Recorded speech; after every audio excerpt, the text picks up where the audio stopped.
Sierra Gorda de Querétaro y otros municipios con alto nivel de marginación, la cual será desarrollada por la doctora Isareli Rosillo Pantoja, quien es licenciada en Derecho, maestra en Administración Pública Estatal y Municipal, con especialidad en Derecho Constitucional y Amparo y Derecho Notarial.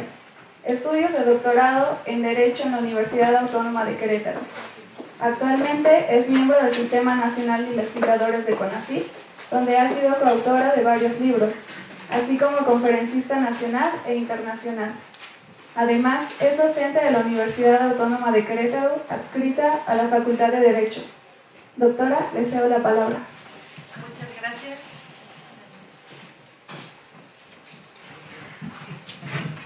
Bueno, pues agradezco la invitación que me realizan a través de este proyecto tan importante sobre la innovación y mejoramiento de la enseñanza, en donde el tema de la sustentabilidad, la gestión integral de los residuos, vincula no solamente a los economistas, sino como ya lo referían las personas que me precedieron, el director y el líder de este gran proyecto, la intención de buscar esta transversalidad y vinculación entre otras áreas.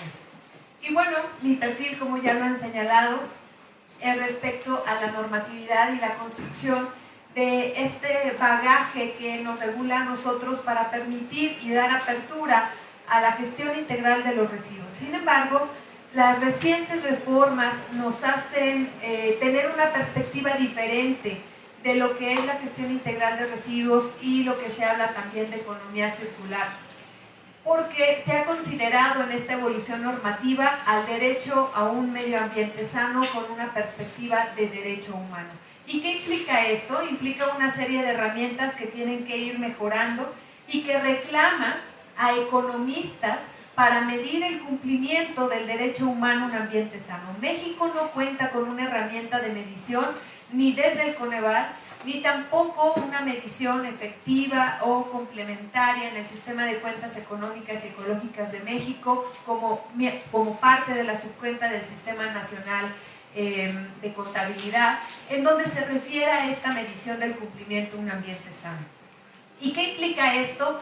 Implica que no solamente exista la norma, sino que la podamos aplicar y que de estos costos-beneficios de los cuales se hablaban, se pudiera externalizar el daño, el costo que puede ocasionar el daño no solamente a los ecosistemas, sino a la dignidad humana, a la calidad de vida, con la premisa de que si esta calidad ambiental no puede ser plenamente garantizada, el derecho a la vida y el derecho a la salud no pueden estar plenamente ejercidos.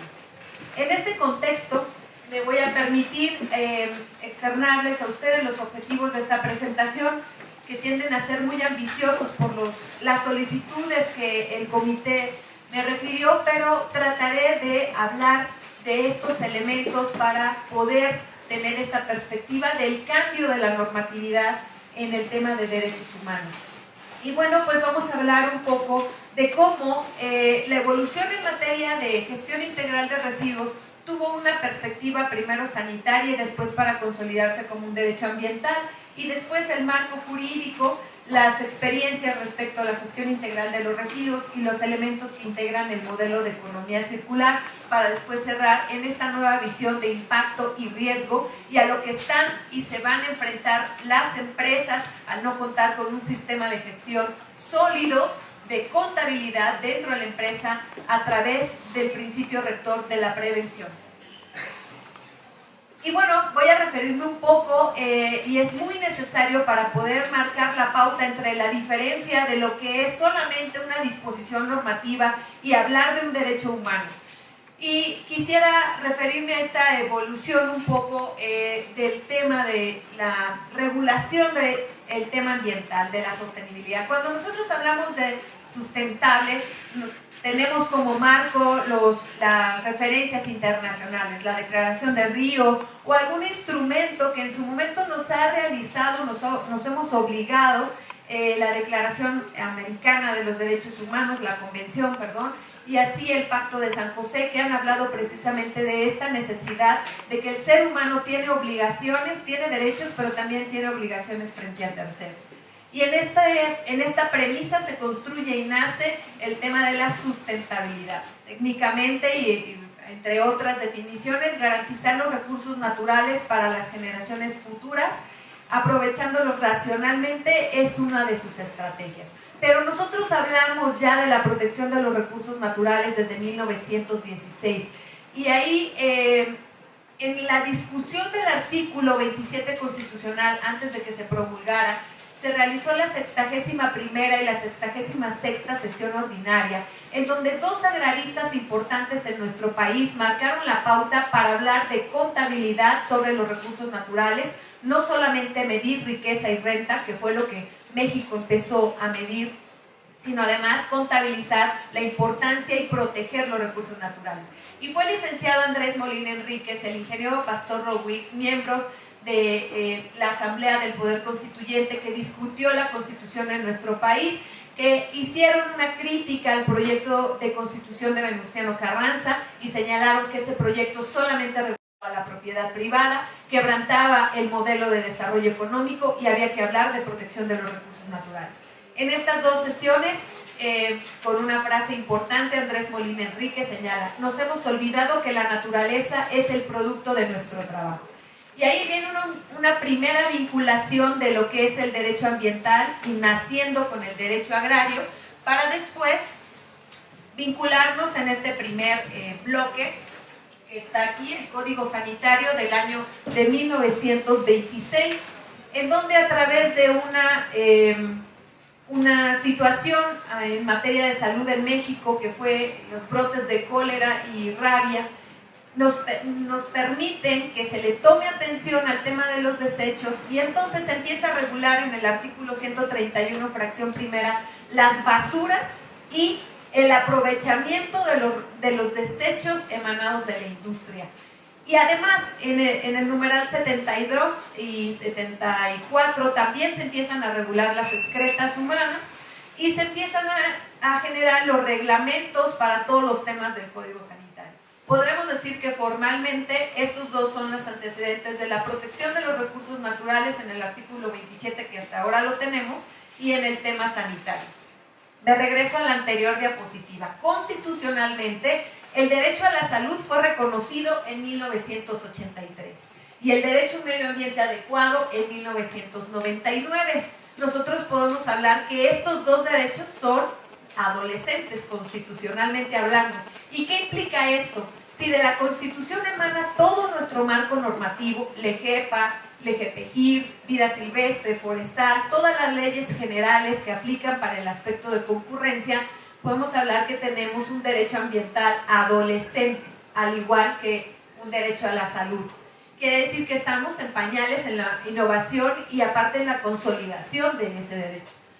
Posteriormente viene una reforma constitucional en el 2011 que habla sobre la perspectiva de los derechos desde un enfoque de derechos humanos. Y se vuelve a reformar el artículo 4 en el 2012 sobre cambiar el medio ambiente adecuado por un ambiente sano. Así va marcando la pauta del Código Sanitario. Tuvimos la Ley Federal para prevenir y controlar la contaminación, donde se incorporan temas sobre residuos, el Código Sanitario, la Ley Federal de Protección al Ambiente, hasta llegar a la Ley Marco, que es la Ley General para prevenir y para la prevención y gestión integral de los residuos del año 2003.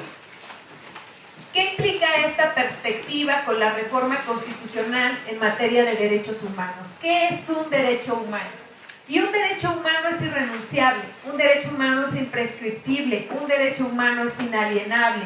Implica un derecho humano que todos gocemos de la prerrogativa aun cuando no la queramos, no importando tampoco nuestras creencias religiosas ni tampoco nuestra condición étnica o alguna cuestión sobre género. No tiene nada que ver con eso. Los derechos humanos no tienen jerarquía, todos conviven en una sola nube y aunado al anterior se vinculan al tema económico, porque es importante saber si el Estado dentro de su modelo económico tiene indicadores que permitan la protección de estos derechos para garantizar el Estado democrático y sobre todo para beneficiar esta perspectiva de sistema. La legislación mexicana entonces, con la perspectiva de derechos humanos, podríamos hablarlos en temas ambientales, tiene un enfoque de prevención y conservación, pero desde el enfoque de economía circular, de incremento del patrimonio natural, y desde el control y saneamiento podemos encontrar las legislaciones sobre ruido, residuos, movilidad y cambio climático. Entonces, esta perspectiva de derechos humanos implica que nosotros contemos ya también con una ley federal de responsabilidad ambiental y que nos anticipemos al daño. La reforma, ¿qué teníamos antes de la reforma en el 2011 y qué tenemos después? Y aquí viene la importancia de los tratados internacionales y las implicaciones económicas en el país que se van a tener o se están teniendo por esta nueva regulación de convencionalidad. Miren, antes de la reforma era muy difícil que los defensores de los recursos naturales pudieran tener acceso a los mecanismos de control y defensa. Es decir, si yo quería defender un medio ambiente sano, me pedían, acredítame que eres el titular del daño. Anteriormente nos pedían que acreditáramos el interés jurídico. Y el interés jurídico implica, tú eres el dañado, tú tienes el interés para demandar. Entonces era comprensible, si robaban mi celular, pues yo manifestaba el daño, era mi producto, entonces lo podía tener. Pero ¿qué pasaba con los recursos naturales? ¿Qué sucedió, por ejemplo, en la extracción minera con los huicholes o con las comunidades que estaban al lado de la minera San Javier, que no pudieron acreditar el interés jurídico? ¿Por qué? Porque no eran dueños de la naturaleza. Porque esa reforma del artículo 27 constitucional implica que el Estado sea el rector de los recursos naturales. Durante todos estos años que vieron en la gráfica, caminamos con la piedra de acreditar el interés jurídico. No tengo personalidad para defender y proteger a la naturaleza. Ni las instituciones académicas tenían la posibilidad de, a través de sus bufetes jurídicos, llevar a cabo un litigio ambiental. Entonces no había posibilidad. Sin embargo, con la reforma se gana el interés legítimo, que es este instrumento para poder ejercer los derechos humanos. Y se gana el principio pro persona y se gana el modelo de convencionalidad. Lo cual implica que dice la Constitución que todas las personas que estén en el territorio mexicano gozan de los derechos humanos y los estados tienen la obligación de proteger, garantizar y en su momento reparar el daño. La Corte ha dicho que también los privados tienen este enfoque y voy a poner 3 ejemplos en temas ambientales. Por ejemplo, en el estado en Morelos se presentó un juicio de amparo porque un señor se le ocurrió orinar en la vía pública frente a la presidencia municipal. Estaba pasado de copas, lo recoge la policía municipal porque en el código administrativo decía que las faltas a la moral eran sujetas de sanción para que se encerraran en las, ¿cómo le llaman aquí? Los toritos, algo así, ¿verdad? O el torito, bueno, que se encerraran. Y entonces, bajo la perspectiva de derechos humanos, el pacto y la Declaración Universal, toda persona tiene derecho a que, si es procesada, se le conozca de qué está procesada, un juicio y una resolución. El señor se ampara, viene la reforma, está la reforma, y dice qué es la moral, qué son las faltas a la moral. Y entonces el abogado defensor dice que la moral es el árbol que da moras, ¿acaso? ¿Por eso lo detienes? Fíjense la implicación. El juez falló a favor del señor porque en el Código de Justicia Administrativa no estaba determinada la sanción, sino era subjetiva y discrecional.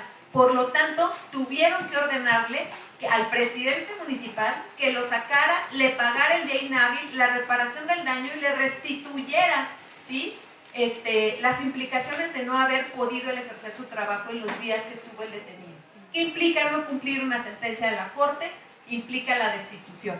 En temas ambientales, una señora también de uno de los municipios en Michoacán pide el acceso al agua y el presidente le dice que no porque vive en un asentamiento irregular.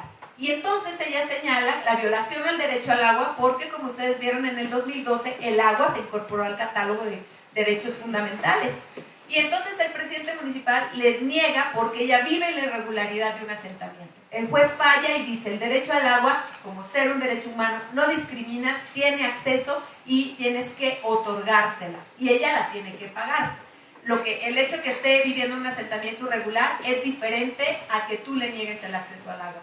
Este nuevo enfoque de los derechos humanos nos marca la convencionalidad, porque en estas resoluciones que les señalo, utilizaron los tratados internacionales también para poder sacar los principios y poder ejercerlos. A eso se le llama convencionalidad. Si yo tengo un procedimiento administrativo o soy directivo de una facultad o soy docente, tengo que en mis investigaciones aplicar también la convencionalidad y aplicar por el principio pro persona. ¿Qué ley? Si tengo en un conflicto la ley nacional y el tratado internacional, ¿qué me obliga la Constitución y el criterio de la Corte a aplicar? Pues la norma que más le convenga a las personas. Pongo un ejemplo también que me tocó participar en él. El convenio sobre la biodiversidad, de diversidad biológica, tiene 2 protocolos, Nagoya y Cartagena, y en uno de ellos se precisa los temas sobre bioseguridad y establece estándares más estrictos para descarga de aguas residuales que la norma oficial mexicana. Entonces, resulta ser que las normas oficiales mexicanas están construidas para proteger la vida de las personas, lo dice la Ley Federal de Meteorología, pero existen ecosistemas más vulnerables que nosotros. Entonces, esto es el caso del arrecife, el sistema arrecifal. Diversas zonas hoteleras, cuando hablamos y con la autoridad en Cancún explicamos el tema de la convencionalidad, preguntaban, ¿yo puedo exigirle a los hoteles que en lugar de descargar con el parámetro de la norma oficial mexicana, descarguen con el parámetro del protocolo de Cartagena? Sí, lo puedes hacer. ¿Y cómo yo los obligo a que apliquen ese parámetro? Hay 2 formas, o de forma voluntaria o de forma legal. Se sentaron a hablar con los directivos, en este caso el Mayan Palace y otros hoteles, les explicaron el tema del modelo de convencionalidad, calcularon cuánto les iba a costar utilizar más producto químico para llegar al estándar que establece el tratado internacional y dijeron, saco el costo-beneficio, si se muere el ecosistema yo pierdo turismo, por lo tanto vamos a conservarlo. Y utilizaron el modelo de convencionalidad sin siquiera llegar a juicio, ¿sí? Y muchos esquemas de convencionalidad bajo el principio pro persona, había una crítica ahí. Sí, pero si los derechos humanos son para las personas, ¿por qué hablamos entonces de derecho al ambiente que sea como un derecho humano? Porque tiene vinculación con las personas. Y si no se logra proteger, tampoco se lograría proteger a la persona. Y por si fuera poco, el nuevo modelo constitucional internacional en Bolivia y Ecuador han hablado de los derechos de la tierra. A nivel internacional, que implica evolucionar de esta percepción de garantías individuales a la protección de derechos humanos, implica que los gobiernos tienen esta potestad como pacto internacional de internalizar los tratados internacionales en la legislación local, tanto en su aplicación o sus reformas. Abstenerse de actuar cuando pretendan o tengan algún conflicto, anticiparse al principio, aplicar el principio precautorio, anticiparse al daño, promover los derechos humanos y fundamentalmente el tema de los grupos vulnerables. Los tratados internacionales han generado una serie de estrategias y de instrumentos de gestión y de control en nuestra legislación. Pongo aquí como por ejemplo el Convenio de Estocolmo, su Plan Nacional de Implementación y la reciente evaluación que se va a hacer del cumplimiento de este Plan Nacional. Sin embargo, en juicios y en litigios que ya me ha tocado estar, al invocar la aplicación del Convenio de Estocolmo, los jueces me han otorgado la suspensión de los actos reclamados con los tratados internacionales. O sea que si mi LGPGIR está vacía en ese tema, pero me lo complementa un tratado, el juez de distrito está obligado a su observancia y ya hay criterios al respecto. Bueno, ¿por qué se hace todo esto, este movimiento del tema de derechos humanos? Tenemos 30 derechos humanos, uno de esos es el medio ambiente. Cuando nos referimos a medio ambiente, estamos hablando de esta contabilidad que se tiene a nivel mundial de los efectos y repercusiones de daños en la naturaleza. Si bien es cierto, el doctor dijo que hay esquemas ya de medición y control de la contaminación, el reto es que somos más, los procesos productivos incrementan, la demanda de productos incrementa y estos daños no son proporcionales, estos trabajos de prevención no son proporcionales a lo que en realidad se tiene este panorama porque venimos arrojando un historial de daños alto. A nivel internacional se han dado esta contabilidad de efectos y daños por el tema del cambio climático, refiriendo que van a aparecer enfermedades que ya habían desaparecido, las defunciones que se van a tener entre el 2030 y 2050, el tema de diarreas, desnutrición infantil, la exposición a personas ancianas a olas de calor y 60,000 personas por paludismo. Esto sin contar el tema del derecho indígena y la vulnerabilidad que ellos tienen y desplazamiento, precisamente por no estar, por ejemplo, mi estado, al hacer un análisis del tanto el programa y la estrategia de cambio climático como el programa en materia de derecho indígena, mi estado no está contabilizado como un estado que tenga 7 o 10, 12 comunidades indígenas.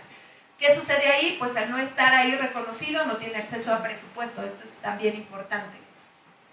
En temas de medición internacionales está el GEO, un documento que se va actualizando, ahorita ya está en el GEO 6, y nos habla de estas perspectivas dentro del PNUMA del incremento de la Tierra. Los daños sobre el calentamiento global refieren una necesidad del modelo económico y de cambio de modelo económico. En el tema de enfermedades y gestión y sustancias químicas se habla también de una necesidad importante de regular las sustancias químicas en nuestro país. De estas, creo que no, esta diapositiva no la tenía, pero de 7 millones aproximadamente de estas sustancias químicas, nosotros tenemos reguladas 7 sujetas a tratados internacionales, pero existe un gran abismo en el tema de regulación de sustancias químicas para México. Económicamente hablando, en la negociación del Tratado de Libre Comercio, se acaban de realizar los acuerdos comerciales con la Unión Europea y Canadá, lo cual va a obligar a que México tenga que cumplir el estándar internacional en el tema de sustancias químicas para el mercado de productos y sustancias. Y bueno, como les hablaba en este sistema de contabilidad nacional, tenemos que la subcuenta del sistema de contabilidad nacional, una de esas es ambiental. Y de ahí se toman las decisiones para la designación del presupuesto, el presupuesto de egresos y la ley de ingresos en el tema de la federación. Es una parte muy importante. Y el sistema de cuentas económicas y ecológicas de México nace en el 87, un poco antes en el 83, con un protocolo, modelo de protocolo de Banco Mundial que fue perfeccionado por la CEPAL para regionalizarlo. Y entre los aspectos que fueron mejorados del Banco Mundial y lo que observó también el Fondo Monetario Internacional, señalaron la necesidad de medir el agotamiento y la degradación de los recursos naturales. Nuestro panorama al 2014 es el siguiente. Tenemos 910,906 millones de pesos contra 147,000 asignados para el tema de protección ambiental. Entonces tenemos un déficit, ¿sí?, entre el daño y el agotamiento y el recurso que se le está asignando a la protección ambiental. Esto representa el 5.3% al 2014 del Producto Interno Bruto de nuestro país. Entonces, si estamos creciendo a 1.3, a 1.4, estamos decreciendo ambientalmente en 5.3. De esta situación, por eso es importante contabilizar el cumplimiento del derecho a un medio ambiente sano. ¿Por qué? Porque si es una prerrogativa y yo no estoy midiendo si la autoridad no solamente da para aspectos emergentes, sino preventivos, entonces no voy a tener un indicador que me diga que usted o yo tenemos garantizado una calidad de vida digna. Por lo que se refiere a sitios contaminados, el Cisco a nivel nacional ha referido que al 2016 existen 1.100 sitios contaminados con residuos peligrosos y 748 al 2012, de los cuales solamente se ha remediado uno solo. Entonces, ante este panorama de daño, la figura de prevención tiende a tener una importancia muy sólida. Esta es nuestra realidad. Y por ahí les entregaron una hojita de la Corte Interamericana de Derechos Humanos y que me permití por ahí subrayarles.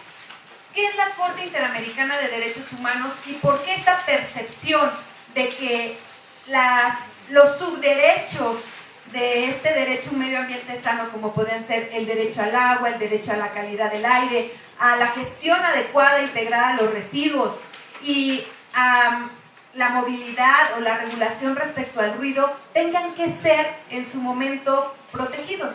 ¿Qué es la Corte? La Corte Interamericana es el área del Sistema Interamericano de Derechos Humanos que materializa la protección de los derechos humanos, que sanciona al Estado mexicano si un derecho humano no se cumple. Y hubo una opinión consultiva, ahí se lo subrayé en amarillo, que hizo Colombia, y el 7 de febrero de este año, la Corte refiere qué implica tener un derecho a un medio ambiente sano. Y lo primero que reconoce la Corte y destaca es que este derecho es interdependiente con otros derechos humanos para lograr el desarrollo sostenible. Después señala que los estados tienen las siguientes obligaciones: prevenir los daños, actuar conforme al principio precautorio, cooperar con los estados de buena fe, garantizar el derecho a la participación pública, el acceso a la justicia y, por la parte de atrás, aplicar el modelo de convencionalidad. Este documento está subido en la página junto con una presentación más extensa en donde podrán ver los instrumentos a detalle. Entonces, bajo esta percepción del daño, se genera porque hay una presión donde el Estado tiene que responder a proteger los derechos humanos, tiene que dar evidencia de que se está protegiendo el derecho humano a un ambiente sano. Y bueno, esto implica conservar los servicios ambientales que los recursos naturales nos dan y, por supuesto, evitar contaminarlos con residuos. Nuestro marco jurídico ambiental mexicano nos refiere a estas legislaciones y nos vamos a referir brevemente a la Ley de Residuos. Fue una legislación que rompe paradigmas. Es más, si nosotros revisamos las directivas de la Unión Europea que fueron modificadas 2008, 2006, 2010, 2012 y recientemente 2017, van a encontrar algunas figuras que la LGPGIR ya tenía desde el año 2003. ¿Qué tenía desde el año 2003? Tenía, por ejemplo, el tema sobre responsabilidad compartida, el tema de trazabilidad de residuos, pero si bien es cierto la LGPGIR, hay algunos temas que todavía necesita definir. Por ejemplo, donde existe mayor conflicto es en el tema, ahorita me regreso aquí, quiero irme a este diagramita de los residuos. Por ejemplo, definir cuándo un residuo es residuo, cuándo es materia prima secundaria y cuándo es residuo y se va a convertir en materia prima secundaria. Y de ahí existen juicios, existen determinaciones que nos implica y que señalan la normatividad de las directivas de la Unión Europea que es necesario contemplarlas. La LGPGIR rompe un paradigma importante que fue primero establecer la concurrencia entre los tres ámbitos de gobierno. En esta diapositiva se puede observar, clasifica los residuos, da los ámbitos de gobierno y nos dice quién es de dónde es el origen del residuo y quién es el generador. De igual forma, cómo se pueden manejar los servicios, o sea, quién tiene que pagar también por este tema de los residuos.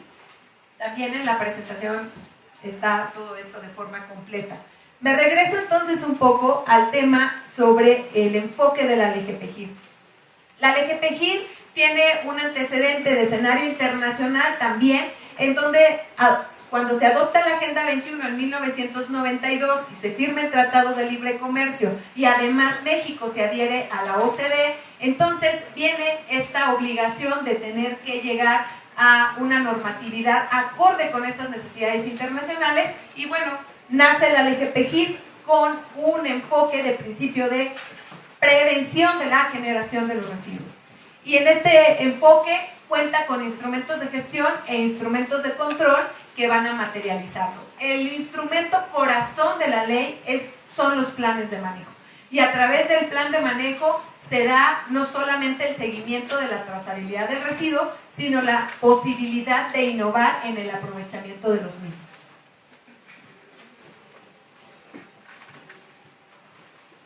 A nivel nacional,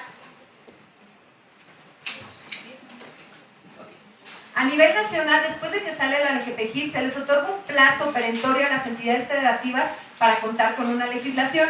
El primer, ahora es entidad, ahora es estado, pero anteriormente el Distrito Federal fue el primero que sacó una normatividad y es más, le ganó a la promulgación de la LGPGIR, pero se basaron en ella. Y después fue el estado de Querétaro en el 2004 y así empezó a arrojar. Actualmente tenemos 85 entidades federativas con ley, 15 entidades federativas sin legislación todavía desde el año 2003, ¿no? Tienen una regulación en la ley ambiental del estado sobre el tema de residuos, pero no específicamente para gestión.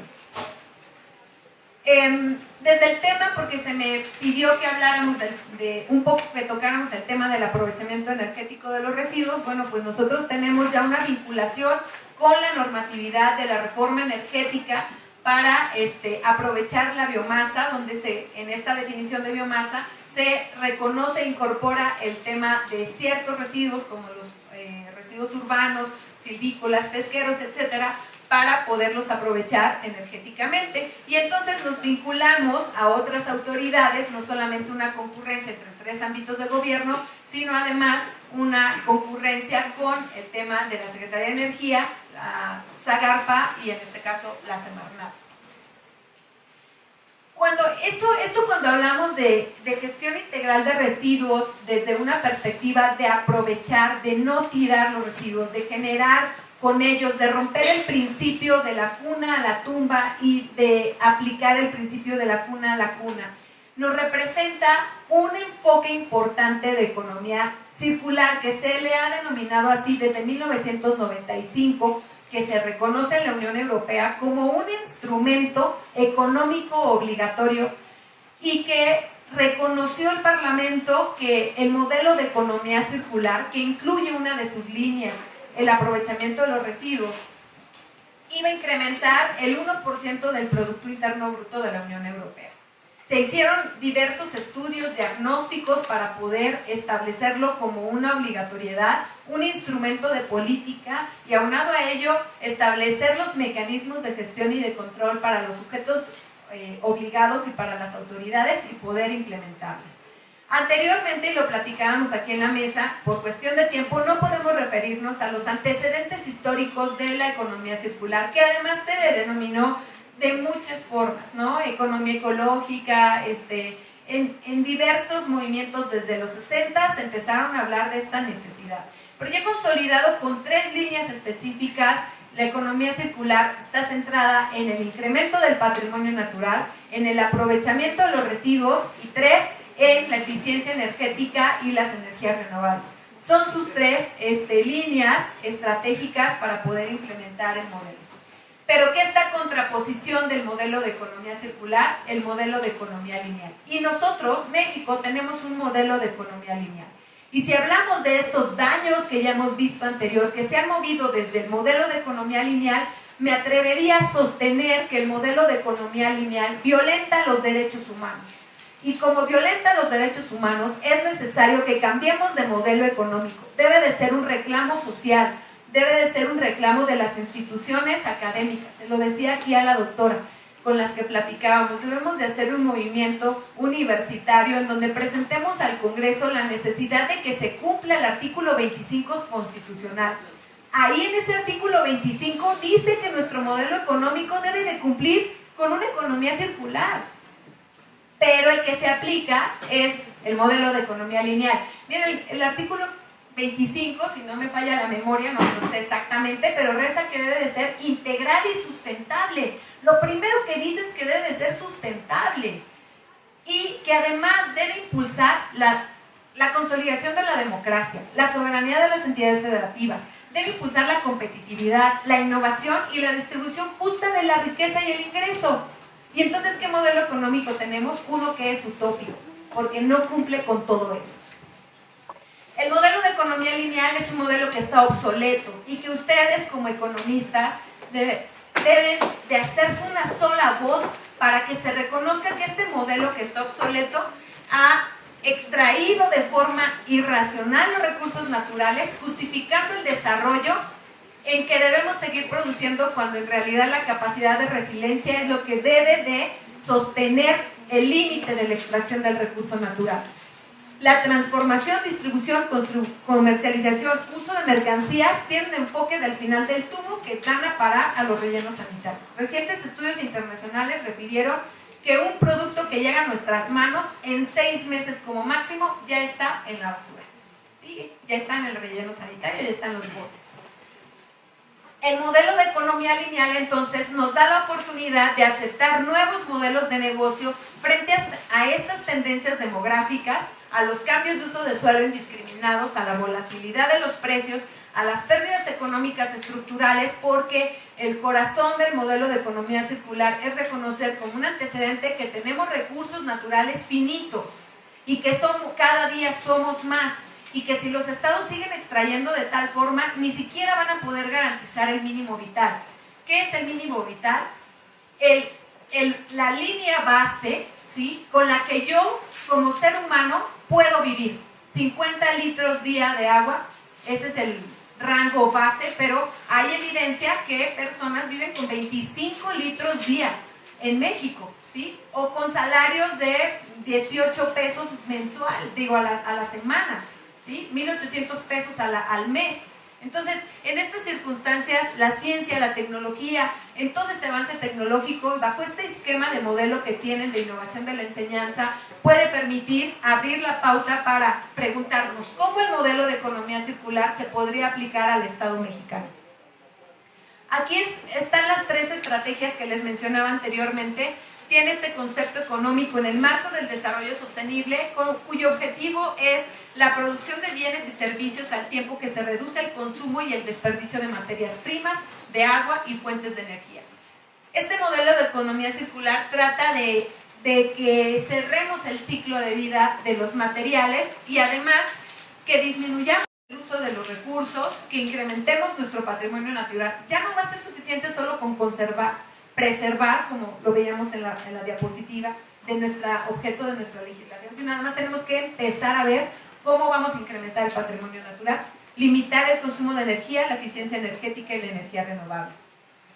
Para terminar, yo quisiera hablarles de cómo se han construido modelos de negocios sostenibles, desde la política hasta 3 ejemplos muy sencillitos de economías negocios que se han generado bajo esta perspectiva.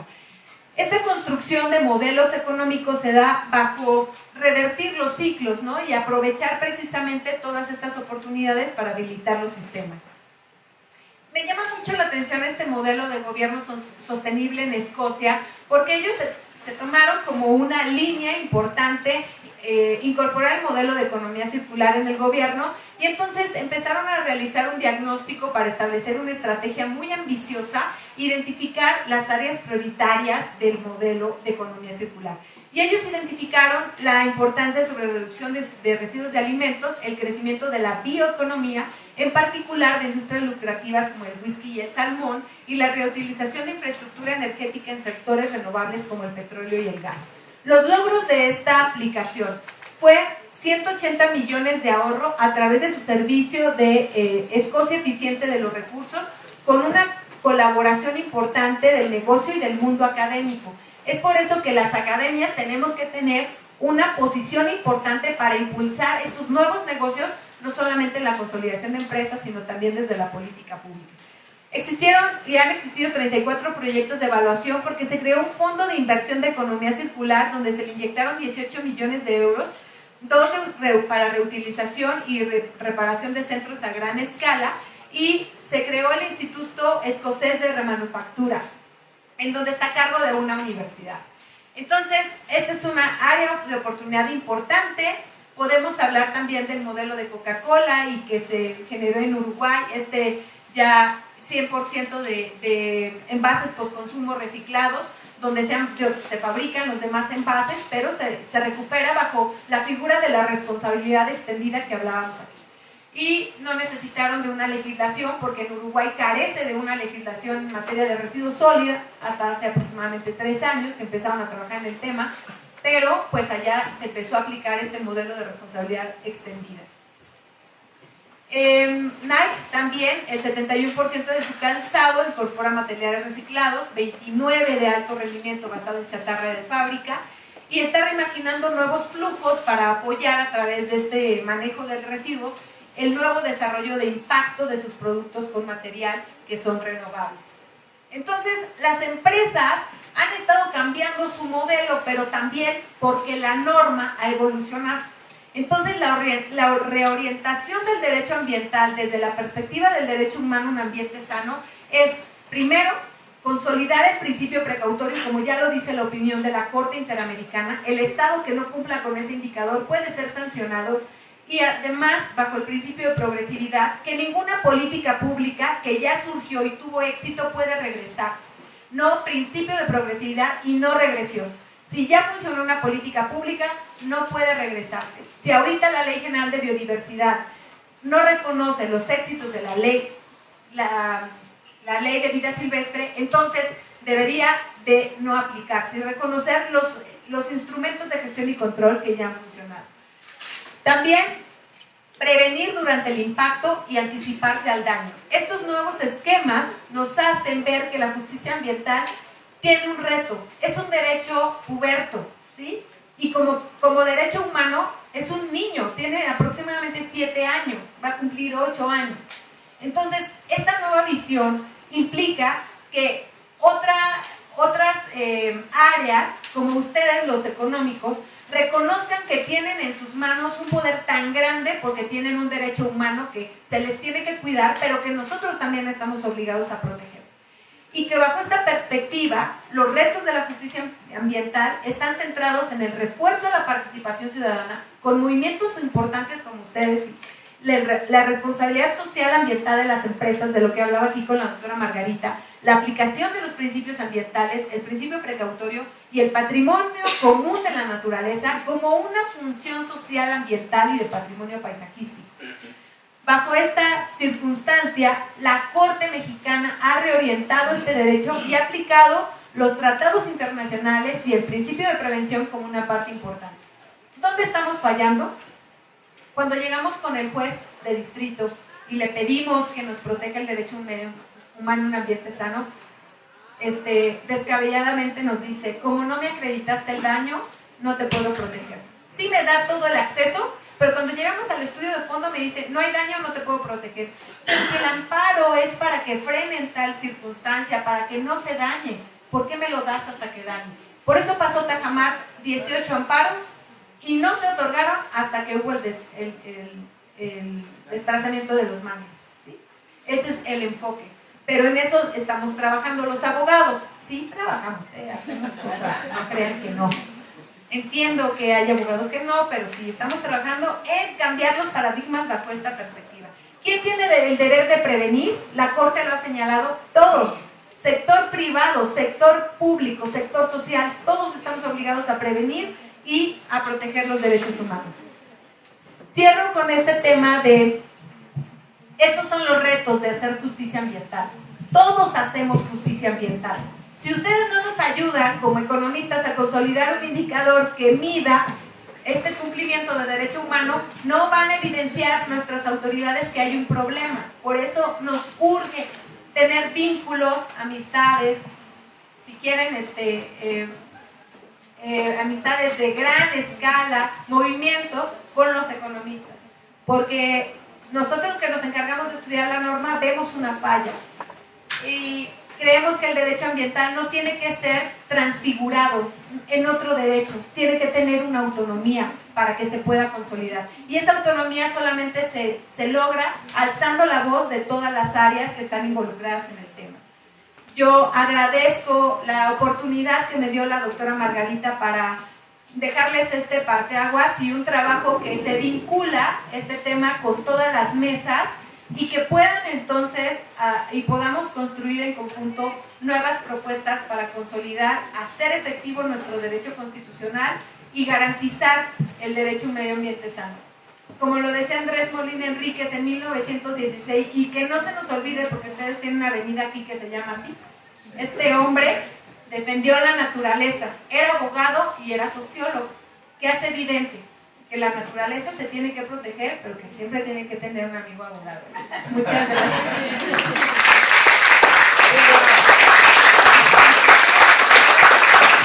Doctora, muchísimas gracias por su participación. La ponencia ha sido más que interesante, más que instructiva. Yo nada más quiero terminar para decirle que aquí en las aulas de la Facultad de Economía el tema de economía circular se está impartiendo ya en los programas temáticos. De hecho, se inicia diciendo que fue un error del economista el haber manejado la economía lineal, y cuando se da cuenta el economista, pues se propone el tema de la economía circular. Muchísimas gracias. Bueno, pues vamos a tener un receso de 5 5 minutos, por favor, y regresamos inmediatamente a la. Gracias.